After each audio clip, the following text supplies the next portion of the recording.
ప్రభు అయిన యేసుక్రీస్తు నామములో మీ అందరికీ కూడా వందనాలు తెలియజేస్తున్నాను. గత కొన్ని వారములుగా మనము దేవుని యొక్క గుణలక్షణాలను స్టడీ చేశాం. ఈరోజు 1 తిమోతికి రాసిన పత్రిక 5వ అధ్యాయంలో నుంచి దేవుని వాక్యాన్ని విందాం.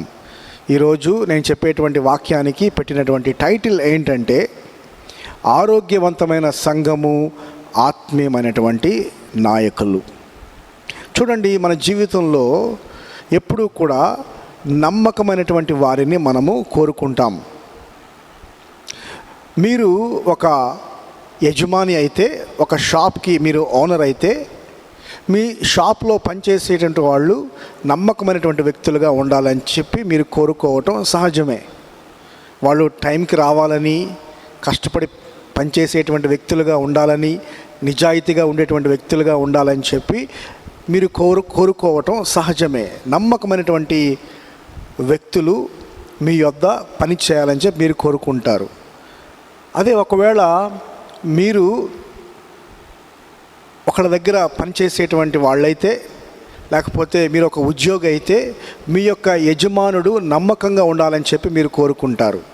నేను పడినటువంటి కష్టానికి ప్రతిఫలంగా న్యాయబద్ధంగా ఆయన నాకు జీతం ఇవ్వాలి, నమ్మకంగా ఉండాలి అని చెప్పి మీరు కోరుకోవటం సహజమే.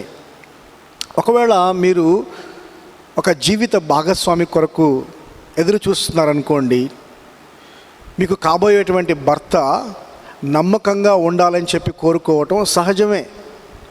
మీకు కాబోయేటువంటి భార్య నమ్మకమైనటువంటి వ్యక్తిగా ఉండాలని చెప్పి మీరు కోరుకోవటం సహజమే.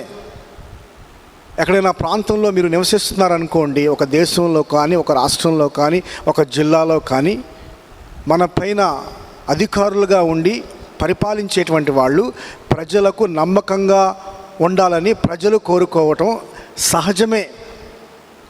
అలాగే జీవము కలిగినటువంటి దేవుని సంఘానికి ఎవరైతే నాయకులుగా ఉండాలని కోరుకుంటున్నారో వాళ్ళు ఖచ్చితంగా నమ్మకమైనటువంటి వారుగా ఉండాలని చెప్పి అపోస్తలుడైనటువంటి పౌలు తన ఆత్మీయ కుమారుడైనటువంటి తిమోతికి ఆజ్ఞాపిస్తున్నాడు.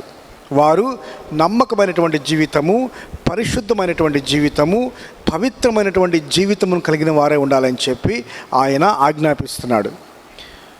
నేను 1 తిమోతికి రాసిన పత్రిక 5వ అధ్యాయము 21 నుండి 25 వచనాల్లో 3 విషయాలు చెప్పాలని చెప్పి మీకు ఆశపడుతున్నాను. మొట్టమొదటగా అపోస్తలుడైన పౌలు ఏమంటున్నాడంటే, నేను చెప్పింది చెయ్యి అని అంటున్నాడు. రెండవదిగా నేను చెప్పింది ఎందుకు చెయ్యాలో అని తిమోతికి వివరణ ఇస్తున్నాడు. మూడవదిగా నేను చెప్పింది ఎలా అమలుపరచాలో కూడా ఆయన తిమోతికి చెప్తున్నాడు. ఈ యొక్క 3 విషయాలు కూడా నేను ఈ యొక్క వాక్య భాగం నుంచి చెప్పాలని చెప్పి మీకు ఆశపడుతున్నా. మొట్టమొదటిగా 1 తిమోతి 1వ అధ్యాయము 21వ వచనంలో మనం చూసినట్లయితే ఈ విధంగా రాయబడి ఉన్నది: విరోధ బుద్ధితోనైనను పక్షపాతముతోనైనను ఏమీ చేయక నేను చెప్పిన ఈ సంగతులను గైకొనవలెనని దేవుని ఎదుటను క్రీస్తు యేసు ఎదుటను ఏర్పరచబడిన దేవదూతల ఎదుటను నీకు ఆనబెట్టుచున్నాను. ఇక్కడ గైకొను అనేటువంటి మాటను మనము చూడగలం. 1 తిమోతి 1వ అధ్యాయము 4వ వచనంలో హెచ్చరించుట అనేటువంటి పదాన్ని అపోస్తలుడైన పౌలు వాడుతున్నాడు. అలాగే 1 తిమోతి 6వ అధ్యాయము 14వ వచనంలో మన ప్రభువైన యేసు ప్రత్యక్షమగు వరకు ఈ ఆజ్ఞను గైకొనవలనని నీకు ఆజ్ఞాపించుచున్నాను అని అంటున్నాడు. ఈ మాటలు ఏ సందర్భంలో అపోస్తలుడైనటువంటి పౌలు రాశాడో ఒకసారి మనం చూసినట్లయితే, ఎఫెసు సంఘము ఆత్మీయంగా భయంకరమైనటువంటి పరిస్థితుల్లో ఉన్నది, దయనీయమైనటువంటి పరిస్థితిలో ఉన్నది, ఆత్మీయంగా దిగజారిపోతున్నటువంటి పరిస్థితిలో ఉన్నది. ఆ యొక్క సంఘంలో అసత్య బోధలు నెలకొన్నాయి. అబద్ధ బోధకులు ఈ యొక్క అసత్య బోధల్ని బోధిస్తున్నారు. అంత మాత్రమే కాదు, అబద్ధ బోధకులు వారి యొక్క అపవిత్రమైనటువంటి జీవితాలతో ఓడబద్దలైపోయినటువంటి విశ్వాసం కలిగినటువంటి వాళ్ళై ఆ యొక్క సంఘస్థుల్ని, విశ్వాసుల్ని తప్పుదారిలోనికి నడిపిస్తున్నారు. ఆ యొక్క సంఘంలో పురుషుల సమస్య ఉన్నది, ఆ సంఘంలో స్త్రీల సమస్య ఉన్నది. ఇలాంటి ఆత్మీయంగా అంధకారంలో ఉన్నటువంటి సంఘాన్ని బాగు చేయడానికి అపోస్తలుడైనటువంటి పౌలు తిమోతితో ఏమంటున్నాడంటే, ఈ యొక్క సంగతులను నీవు అమలుపరచాలని చెప్పి నేను నీకు ఆజ్ఞాపిస్తున్నాను అంటున్నాడు. ఈ యొక్క సంగతులను నీవు గైకొనవలెనని అనేటువంటి మాటను ఇక్కడ ఉపయోగిస్తున్నాడు. గైకొనుట అనేటువంటి మాటకు అసలైనటువంటి అర్థం ఏంటంటే జాగ్రత్తగా కనిపెట్టుట. ఒక బోర్డర్లో, ఒక సరిహద్దులో, ఒక దేశ సరిహద్దులో కాపలా కాసేటువంటి ఒక సైనికుడు ఎంత అప్రమత్తతతో, ఎంత జాగ్రత్తతో కనిపెడతాడో ఆ విధంగా నీవు జాగ్రత్త కలిగి ఈ యొక్క మాటల్ని ఆచరించు అని చెప్పి ఆయన అంటున్నాడు. ఒక గొర్రెల కాపరి ఆ యొక్క అడవి జంతువులు ఆ యొక్క గొర్రెలను అపహరింపకుండా ఎంతో జాగ్రత్తతో ఆ యొక్క గొర్రెల కాపరి ఎలాగైతే కాపాడుతాడో అంతే జాగ్రత్తతో ఈ యొక్క గొర్రెల మందను, ఈ యొక్క విశ్వాసులను నీవు కాపాడాలంటే నేను చెప్పినటువంటి మాటలు నీవు ఖచ్చితంగా అమలుపరచాలి, నా యొక్క ఆజ్ఞను నీవు గైకొను అని చెప్పి అంటున్నాడు. చూడండి, మిలిటరీలో ఒక కమాండర్ ఆజ్ఞాపించినప్పుడు, ఒక సైనికుడితో ఆజ్ఞాపించినప్పుడు ఆ సైనికుడు ఆ యొక్క కమాండర్, ఆ యొక్క సైనిక అధ్యక్షుడు చెప్పినటువంటి మాటల్ని, లేకపోతే ఆజ్ఞాపించినటువంటి మాటల్ని ఏ విధంగా తీసుకోవాలి?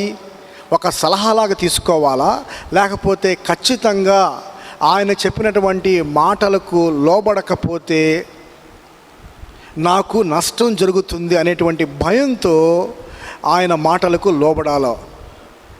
ఖచ్చితంగా మిలిటరీ భాషలో ఒక కమాండర్, ఒక సుపీరియర్ ఆఫీసర్, ఒక పై అధికారి కిందన ఉన్నటువంటి సైనికుడితో కొన్ని ఆజ్ఞలు ఆజ్ఞాపించినప్పుడు, కొన్ని పనులు చేయమని చెప్పి పురమాయించినప్పుడు ఆ పనులు చేయకపోతే మిలిటరీలో కోర్ట్ మార్షల్ చేస్తారు. అనంటే ఎవరైతే ఆజ్ఞాపించరో, ఎవరైతే లోబడరో వారిని శిక్షిస్తారు.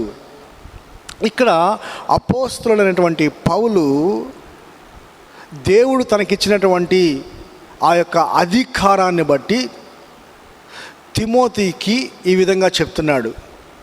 అపోస్తలుడైనటువంటి పౌలు మరి అపోస్తలుడుగా క్రీస్తు యేసు దగ్గర నుంచి ఈ యొక్క అధికారమును ఆయన పొంది ఉన్నాడు అనే మాటను మనము చాలా స్పష్టంగా చూడగలం. మన సంఘాలను మనం బాగు చేసుకోవాలంటే ఏం చేయాలి అని అంటే, అపోస్తలుడైనటువంటి పౌలు పరిశుద్ధాత్మ శక్తి ద్వారా ఈ యొక్క లేఖనాల్లో ఏదైతే బోధించాడో, రాశాడో దానిని మనము అమలుపరచుకోవటం ద్వారా, దానికి లోబడటం ద్వారా మాత్రమే మన యొక్క సంఘాలని మనము బాగు చేసుకోగలము. ఒక సంఘము అభివృద్ధిలో ఉన్నది అనంటే దాన్ని ఏ విధంగా మనం అర్థం చేసుకోవాలి?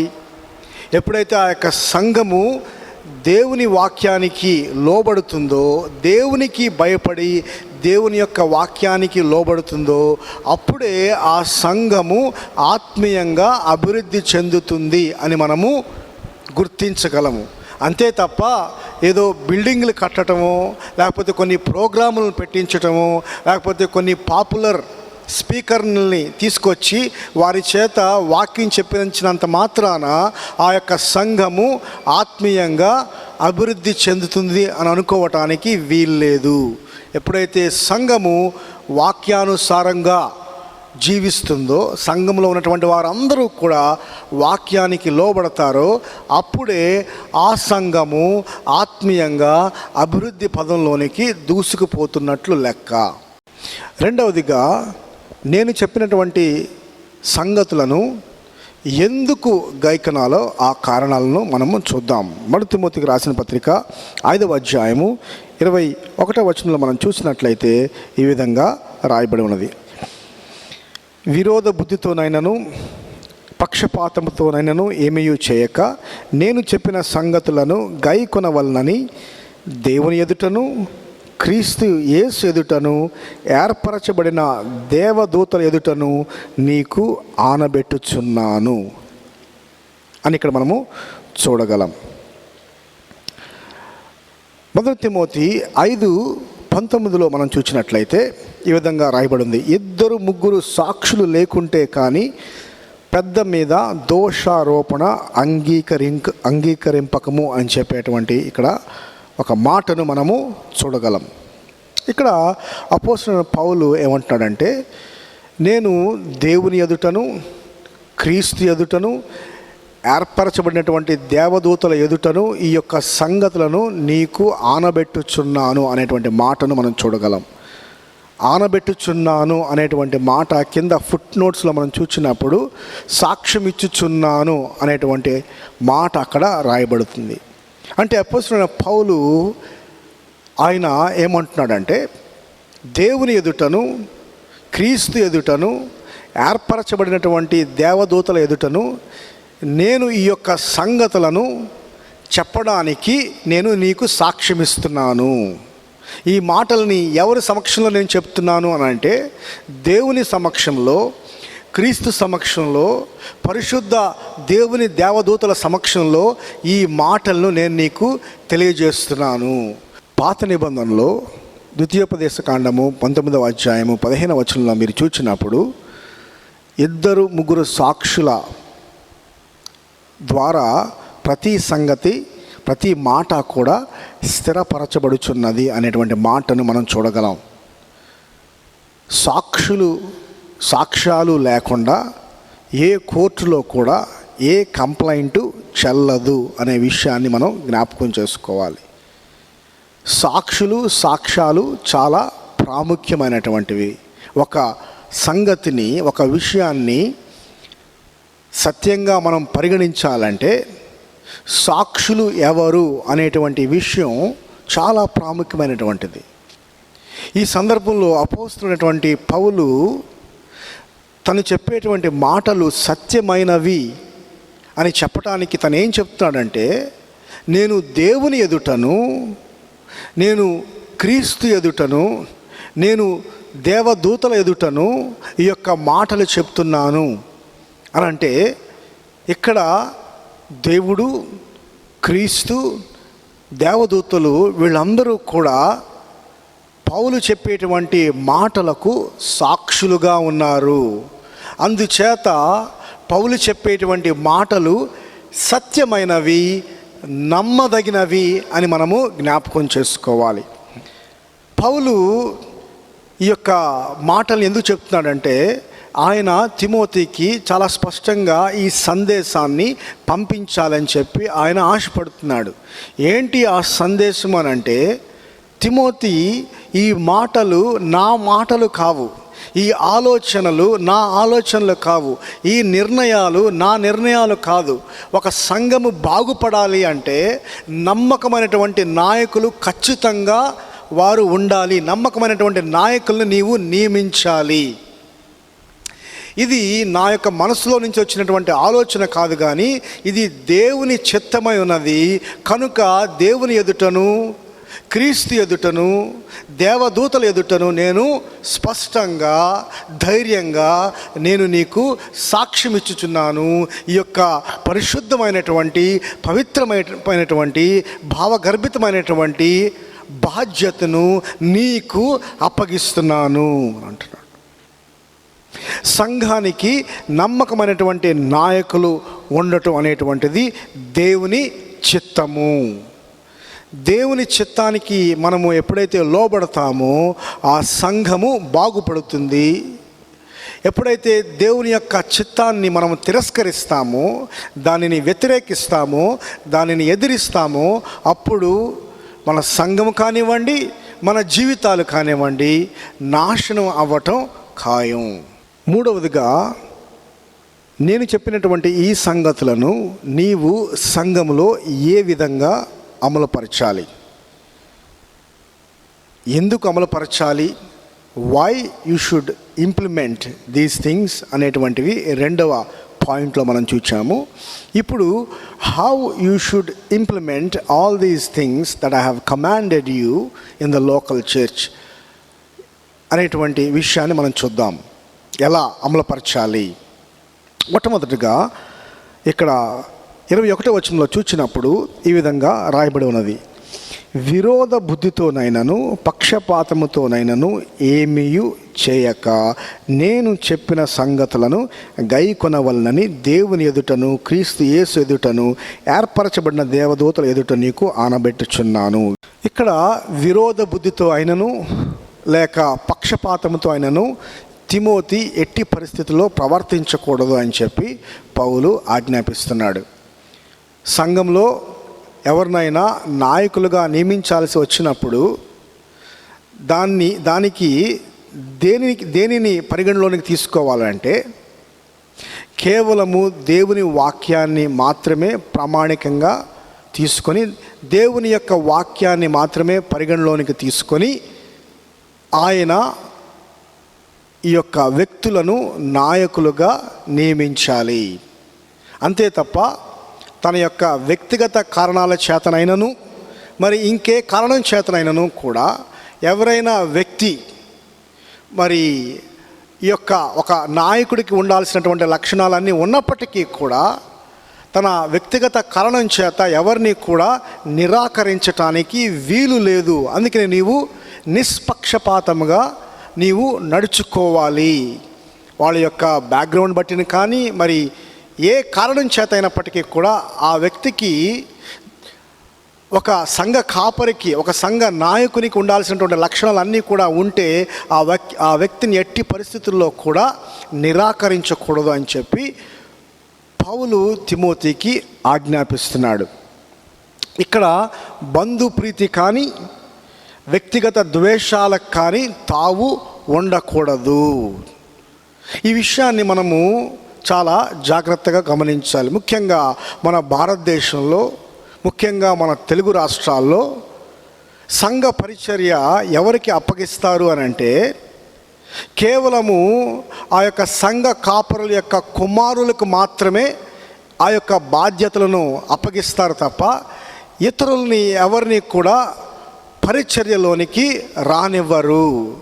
వారి సొంత మినిస్ట్రీలకు వారి కుమారులను లేకపోతే వారి బంధువులను వారు ఆ యొక్క మినిస్ట్రీలో పెట్టుకుంటారు తప్ప, ఆ యొక్క బాధ్యతలను అప్పగిస్తారు తప్ప ఇక బయట వాళ్ళని ఎవరూ కూడా వాళ్ళు ప్రోత్సహించరు.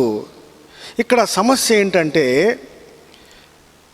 మొట్టమొదటిగా ఇక్కడ చాలా సమస్యలు ఉన్నాయి. మొట్టమొదటిగా ఎవరైనా ఈ మినిస్ట్రీ నాది అని చెప్పి అనుకున్నట్లయితే వాళ్ళు భయంకరమైనటువంటి పొరపాటు చేస్తున్నారు. ముఖ్యంగా ఏ మినిస్ట్రీ అయినా, ఏ సంఘమైనా నీది కాదు, నాది కాదు, సంఘమునకు శిరస్సు క్రీస్తు అని చెప్పి దేవుని వాక్యము చాలా స్పష్టంగా రాయబడింది. సంఘమునకు శిరస్సు పాస్టర్ కాదు, ఎల్డర్ కాదు, డీకన్ బోర్డు కమిటీ కాదు, సంఘమునకు శిరస్సు క్రీస్తు అనేటువంటి విషయాన్ని నీవు నేను కూడా జ్ఞాపకం చేసుకోవాలి. కనుక నాకు నచ్చినట్లుగా నీకు నచ్చినట్లుగా మనం ప్రవర్తించడానికి వీల్లేదు. కానీ జీవము కలిగినటువంటి దేవుని సంఘములో జనులు ఎలాగూ ప్రవర్తించవలనో అనేటువంటి విషయాన్ని నేను నీకు రాస్తున్నాను అని చెప్పి 1 తిమోతి 3వ అధ్యాయము 15వ వచనంలో రాయబడి ఉన్నది. రెండవదిగా వారు బయట వాళ్ళు అనేటువంటి అనుమానం నీకుందంటే నీవు మరొక భయంకరమైనటువంటి పాపం చేస్తున్నావు అనేటువంటి విషయాన్ని జ్ఞాపకం చేసుకోవాలి. బయట వాళ్ళు లోపల వాళ్ళు అనే దానిని దేనిని బట్టి నీవు నిర్ధారిస్తావు? నీ యొక్క ఇంటి పేరును బట్ట, లేకపోతే నీ యొక్క బంధుత్వాన్ని బట్ట, లేకపోతే నీ యొక్క కుటుంబాన్ని బట్ట, లేకపోతే యేసు క్రీస్తు యొక్క రక్తాన్ని బట్ట.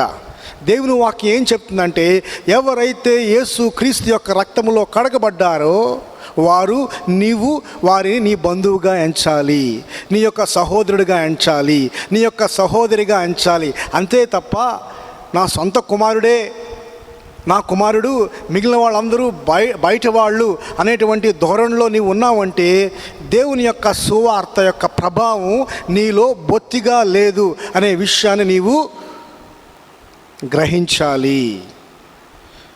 అపోస్తలుడైన పౌలు తిమోతితో యొక్క మాటలు చాలా స్పష్టంగా చెప్తున్నాడు. విరోధ బుద్ధితోనైనను పక్షపాతముతోనైనను నీవు వ్యవహరించటానికి వీల్లేదు. నీవు ఎంతో నిజాయితీతో ఉండాలి, నిష్పక్షపాతంగా ఉండాలి, అందరికీ కూడా సమానమైనటువంటి అవకాశాలు ఇవ్వాలి అనంటే, ఎవరైనా వ్యక్తి యొక్క జీవితంలో మొదటి తిమోతికి రాసిన పత్రిక 3వ అధ్యాయం మొదటి 7 వచనాల్లో ఒక అధ్యక్షునికి అంటే ఒక సంఘ కాపరికి ఉండాల్సినటువంటి లక్షణాలు ఆ వ్యక్తికి ఉన్నట్లయితే, ఆ వ్యక్తి ఎవరైనప్పటికీ కూడా, ఎలాంటి బ్యాక్గ్రౌండ్ అయినప్పటికీ కూడా ఆ వ్యక్తిని నీవు ప్రోత్సహించాలి, ఆ వ్యక్తికి నీవు బాధ్యతలను నీవు అప్పగించాలి. అయితే ఖచ్చితంగా ఆ వ్యక్తి నమ్మకమైనటువంటి వ్యక్తిగా ఉండాలి అని చెప్పి తిమోతితో చెప్తున్నాడు. నేను చెప్పినటువంటి సంగతులను నీవు ఏ విధంగా గైకొనాలి అనేటువంటి విషయంలో మరొక కారణాన్ని మనము చూడగలం. ఇక్కడ 22వ వచనాన్ని మనం చూసినట్లయితే ఏమని రాయబడి ఉందంటే, త్వరపడి ఎవని మీదనైనను నీవు హస్త నిక్షేపణము చేయకుము, పరుల పాపములో పాలివాడవై ఉండకము. తొందరపడి ఎవరిని కూడా వెంటనే నీవు సంఘ కాపరిగా కానీ, సంఘ పెద్దగా కానీ, సంఘ నాయకుడిగా కానీ నీవు నియమించవద్దు. పరుల పాపంలో నీవు పాలిభాగస్తులుగా ఉండవద్దు అని అంటున్నాడు. ఎందుకంటే చూడండి, ఒక తప్పుడు వ్యక్తికి బాధ్యతను అప్పగిస్తే దానివల్ల వచ్చేటువంటి నష్టము అంతా ఇంత కాదు. అంత మాత్రమే కాదు, ఆ వ్యక్తి తప్పుడు వ్యక్తి అని తెలిసి కూడా ఆ వ్యక్తిని నీవు నియమించినట్లయితే ఆ వ్యక్తి యొక్క పాపంలో నీవు కూడా పాలిభాగస్తుడు అవుతావని చెప్పి ముందుగా తిమోతికి హెచ్చరిస్తున్నాడు. చూడండి, ఒక విమానాన్ని నడిపేటువంటి పైలట్ ఎంత ట్రైనింగ్ తీసుకోవాలో, ఆయనకి ఎంత నాలెడ్జ్ ఉండాలో మనందరికీ తెలుసు. ఖచ్చితమైనటువంటి ట్రైనింగు, ఖచ్చితమైనటువంటి నాలెడ్జ్ లేకపోతే ఆ వ్యక్తి పైలట్ అవ్వలేడు. ఒకవేళ ఆ వ్యక్తి సరైనటువంటి పైలట్ కాకపోయినప్పటికీ కూడా బంధు ప్రీతితోనో లేకపోతే పక్షపాతంతోనో వ్యవహరించి డబ్బులకి ఆశపడి ఆ వ్యక్తిని మనము పైలట్గా నియమించామనుకోండి, ఆ యొక్క విమానం యొక్క పరిస్థితి ఏమవుతుంది?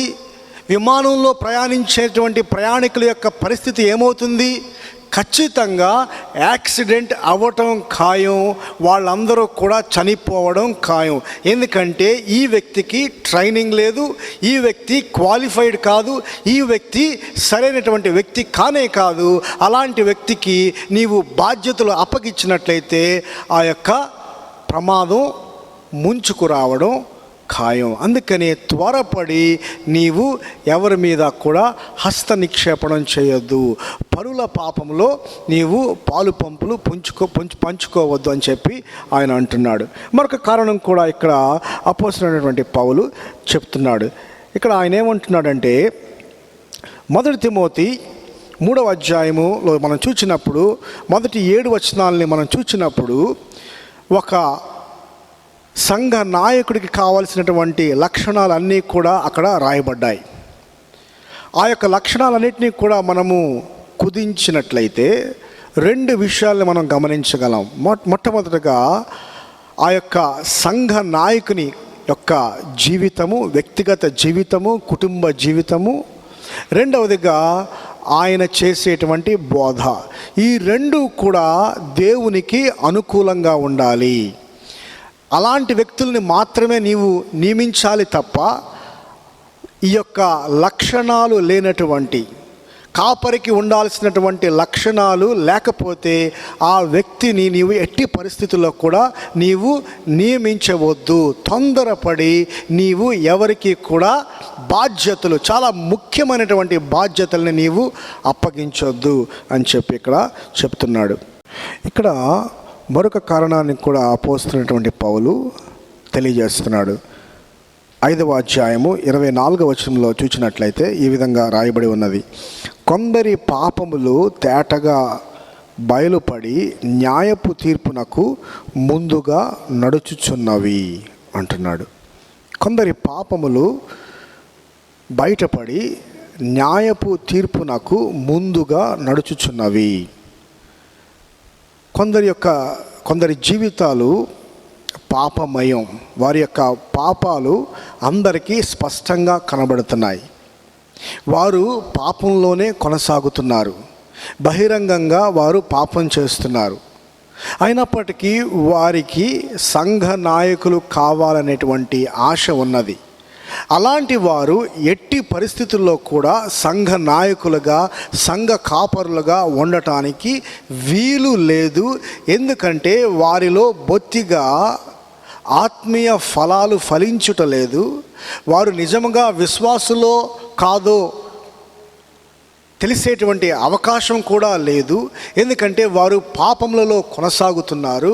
వారి యొక్క పాపములు వారికి ముందు నడుస్తూ ఉన్నవి.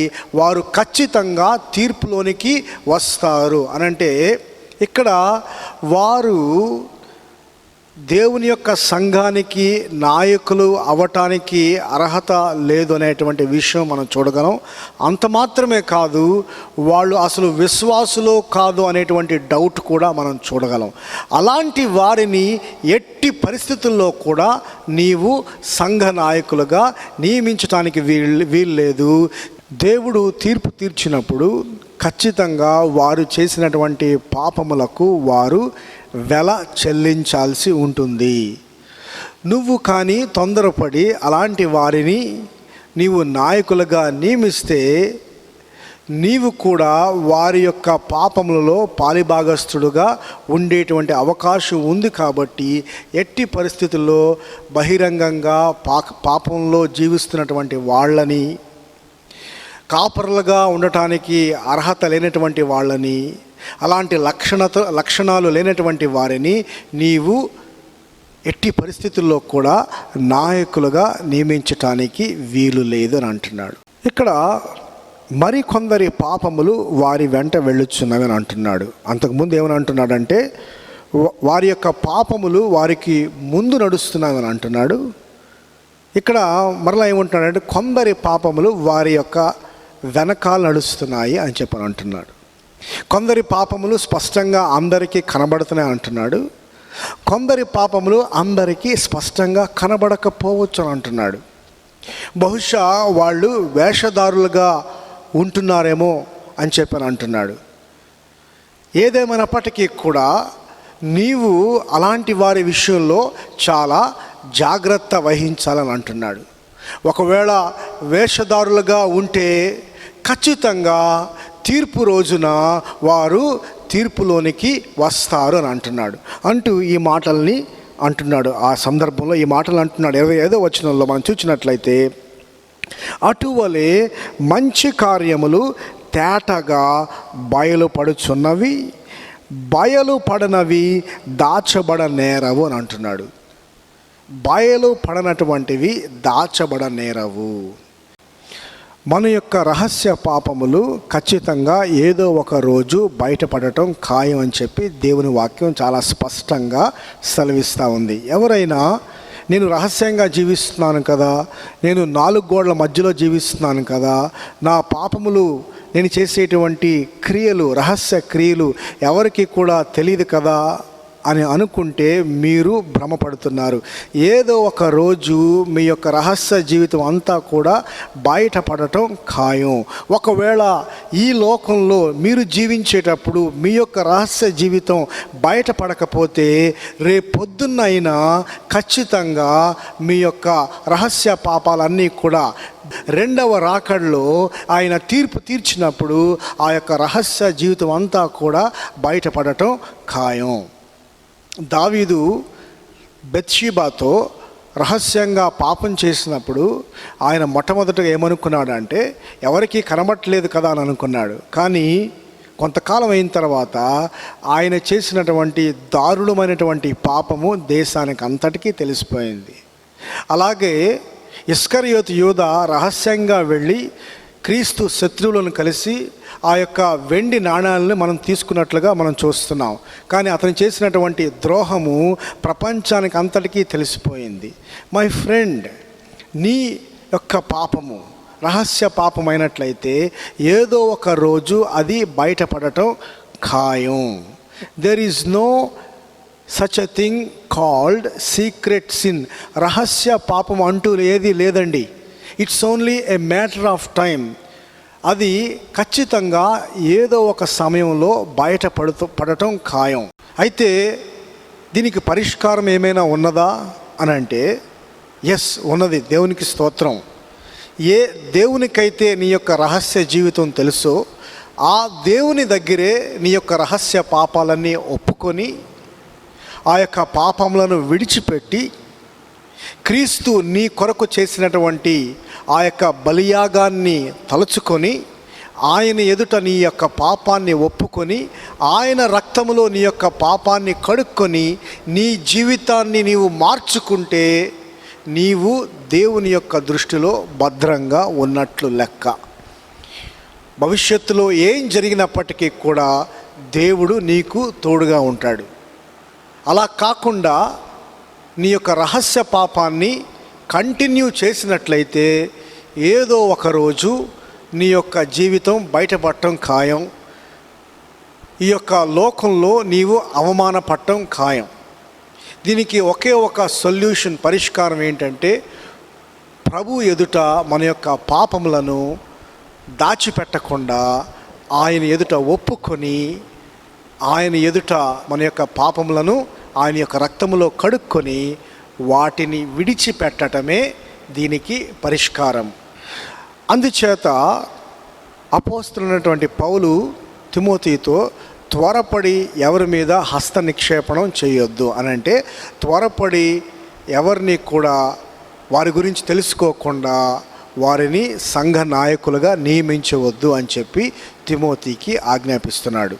కొన్ని సంవత్సరాల క్రితం అమెరికాలో షికాగో నగరంలో మూడీ చర్చ్ అనేటువంటి సంఘంలో సీనియర్ పాస్టర్ గారు ఆయన రిటైర్ అయ్యారు. రిటైర్ అయిన తర్వాత ఎవరిని సంఘ కాపురిగా నియమించుకోవాలి అనేటువంటి సందర్భం వచ్చినప్పుడు ఆ సంఘస్థులు అనేక మంది పాస్టోరల్ క్యాండిడేట్స్ని వాళ్ళు ఇంటర్వ్యూ చేయటం మాత్రమే కాకుండా వాళ్ళ యొక్క బ్యాక్గ్రౌండ్ ఏంటో కూడా ఇన్వెస్టిగేషన్ చేశారు. ఎందుకు అనంటే వారి యొక్క జీవన విధానం ఎలాగున్నది, వారి యొక్క ఆత్మీయ జీవితం ఎలాగున్నది, వారి యొక్క కుటుంబ జీవితం ఎలాగున్నది, వారి నమ్మేటువంటి సిద్ధాంతములు బైబిల్ వాక్యానికి అనుకూలంగా ఉన్నాయో లేకపోతే దేవుని వాక్యానికి వ్యతిరేకంగా ఉన్నాయో వీటన్నిటినీ కూడా నిర్ధారించుకోవడానికి వారికి చాలా సమయం పట్టింది. అలా కాకుండా వారికి నచ్చినటువంటి వాళ్ళని వారు ఇమ్మీడియట్గా వారు నియమించలేదు. ఇది చాలా ప్రాముఖ్యమైనటువంటి విషయము. కొంతమంది ఏమంటారంటే ఇది అభివృద్ధి చెందినటువంటి అమెరికా లాంటి దేశాల్లోనే సాధ్యం, మన భారతదేశంలో ఇలాంటివన్నీ కూడా సాధ్యం కాదని చెప్పి కొట్టిపారేస్తారు. అయితే నేను ఒక మాట చెప్పాలని ఆశపడుతున్నాను. దేవుని వాక్యం అమెరికాలో ఒకలాగా ఇండియాలో మరొకలాగా ఉండదు. దేవుడు 66 పుస్తకాలను దేవుని బిడ్డలకు సంఘానికి ఇచ్చినప్పుడు ఆ యొక్క 66 పుస్తకాలు కూడా దేవుని వాక్యమే. అది ఎక్కడైనా దేవుని వాక్యమే. అది అమెరికాలో సత్యమైతే ఇండియాలో కూడా సత్యమవుతుంది, ఇండియాలో సత్యమైతే ఇథియోపియాలో కూడా సత్యమవుతుంది, ఇథియోపియాలో సత్యమైతే చైనాలో కూడా సత్యమవుతుంది. కనుక మనము దేవుని వాక్యానికి లోబడాల్సిందే తప్ప దేవుని వాక్యాన్ని వ్యతిరేకించకూడదు. చివరిలో అపోస్తలుడైనటువంటి పౌలు తన ఆత్మీయమైనటువంటి కుమారునికి తన యొక్క ఆరోగ్యం గురించి జాగ్రత్తలు చెప్తూ ఉన్నాడు. ఆయన ఏమంటున్నాడంటే 23వ వచనంలో, ఇక మీదట నీళ్లే త్రాగక నీ కడుపు జబ్బు నిమిత్తము తరచుగా వచ్చు బలహీనతల కోసరము ద్రాక్షారసము కొంచెముగా పుచ్చుకొనుము అని అంటున్నాడు. ఇక్కడ అపోస్తలుడైనటువంటి పౌలు తిమోతి యొక్క ఆరోగ్యం గురించి జాగ్రత్తలు చెప్తున్నాడు. ఆ రోజుల్లో ద్రాక్ష రసాన్ని మెడిసినల్గా వాడేటువంటి వాళ్ళు. ఇక్కడ నీ యొక్క ఆరోగ్యం గురించి జాగ్రత్త అని అంటున్నాడు. ఒక సంఘ నాయకునికి ఆరోగ్యము, మంచి ఆరోగ్యం కలిగి ఉండుట చాలా ప్రాముఖ్యమైనటువంటిది. ఎందుకంటే తనకి మంచి ఆరోగ్యము లేకపోతే సుదీర్ఘంగా దేవుని యొక్క పరిచర్య చెయ్యలేడు. కనుక సుదీర్ఘంగా దేవుని యొక్క పరిచర్య చేయాలి అంటే నీ యొక్క ఆరోగ్యము నిమిత్తము ఈ యొక్క మెడిసిన్ నీవు వాడు అని చెప్పి అపోస్తలుడైన పౌలు సున్నితంగా తన యొక్క ఆరోగ్యం గురించి కూడా సూచనలు ఆయన ఇస్తున్నాడు. ఎప్పుడైతే ఈ విధంగా తిమోతి అపోస్తలుడైన పౌలు యొక్క మాటలను విన్నాడో, అవి దేవుని మాటలుగా గ్రహించి ఆయన లోబడతాడు, అప్పుడు ఆ యొక్క సంఘము బాగుపడుతుంది. ఆ సంఘమే కాదు, మన సంఘం కూడా బాగుపడాలంటే దేవుని యొక్క వాక్యమునకు మనం లోబడినప్పుడు దేవుడు మన సంఘాన్ని, నీ సంఘాన్ని దేవుడు బహుగా ఆశీర్వదిస్తాడు. దేవుడి మాటల్ని మన వినికిడిలో బహుగా దీవించునుగాక. నాతో పాటు మీరు ప్రార్థనలో ఏకీభవించాల్సిందిగా కోరుచున్నాను. ప్రేమ కలిగిన తండ్రి, స్తుతులకు పాత్రుడా, స్తోత్రార్హుడా, క్రీస్తు సంఘమునకు శిరస్సై ఉన్నాడు. సంఘము క్రీస్తుకు సంబంధించినటువంటిది. జీవము కలిగినటువంటి సంఘములో జనులు ఏ విధంగా ప్రవర్తించాలో అనే విషయాన్ని మీ యొక్క వాక్య రూపంలో మాకు ఆజ్ఞాపిస్తున్నందుకు, మాకు తెలియజేస్తున్నందుకు నీకు వందనాలు, నీకు స్తుతులు, స్తోత్రాలు చెల్లిస్తున్నాం తండ్రి. ఈ యొక్క సమాజపు పోకడలకు అనుగుణంగా, లోకపు పోకడలకు అనుగుణంగా సంఘాన్ని మార్చుకోకుండా, మా యొక్క సొంత ఆలోచనల మేరకు సంఘాన్ని మార్చకుండా, నీ యొక్క వాక్యం ప్రకారము సంఘమును మేము మార్చుటకు నీ కృప మాకు అనుగ్రహించండి. నీ యొక్క వాక్యం చేత ఈ యొక్క సంఘము ప్రభావితం చేయబడలాగున సహాయం చేయండి. నీ మాటలకు మేము లోబడులాగున సహాయం చేయండి. ముఖ్యంగా సంఘ నాయకుల్ని నియమించేటువంటి సమయంలో మేము ఎంతో జాగ్రత్త వహించలాగున, మాకు జ్ఞానాన్ని, మాకు సమయస్ఫూర్తిని, మాకు పరిశుద్ధాత్మ నడిపింపును అనుగ్రహించండి. సరైనటువంటి, నమ్మకమైనటువంటి, పరిశుద్ధ జీవితము కలిగినట్టి, పవిత్రమైనటువంటి జీవితము కలిగినట్టి ఆ యొక్క బిడ్డలను నాయకులుగా ఏర్పాటు చేసేటువంటి కృపను మాకు అనుగ్రహించండి. మా యొక్క రాష్ట్రాల్లో, ఈ యొక్క తెలుగు రాష్ట్రాల్లో ఉన్నటువంటి సంఘాలను మీరు బాగు చేయండి. ఏ సంఘాల్లో అయితే చీకటి పెరిగిపోయిందో, ఏ సంఘాల్లో అయితే అసత్య బోధలు ఉన్నాయో, ఏ సంఘాల్లో అయితే అబద్ధ బోధకులు ఉన్నారో, ఏ సంఘాల్లో అయితే అర్హత లేనటువంటి కాపరులు నడిపిస్తున్నారో ఆ సంఘాలని మీరు మార్చండి. ఆ సంఘాల్లో ఉద్యమాన్ని తీసుకొని రండి. ఆ యొక్క సంఘాలు నీ యొక్క వాక్యపు వెలుగు ద్వారా మార్చబడి నీ యొక్క సువార్తను ప్రకటించేటువంటి సంఘాలుగా మీరు ప్రతి సంఘమును కూడా మార్చమని, సైతాను శక్తులను మీరు తొలగించమని, మీ నామాన్ని ఘనపరచుకొనమని మా ప్రభు, మా రక్షకుడైన క్రీస్తు యేసు నామములో వేడుకుంటున్నాము తండ్రి. ఆమేన్. తండ్రి ప్రేమ, ప్రభువైన యేసు క్రీస్తు కృప, పరిశుద్ధాత్మ అన్యోన్య సహవాసము ఇప్పుడును ఎల్లప్పుడూ మనకు కావలిగా ఉండునుగాక. ఆమేన్. ఆమేన్.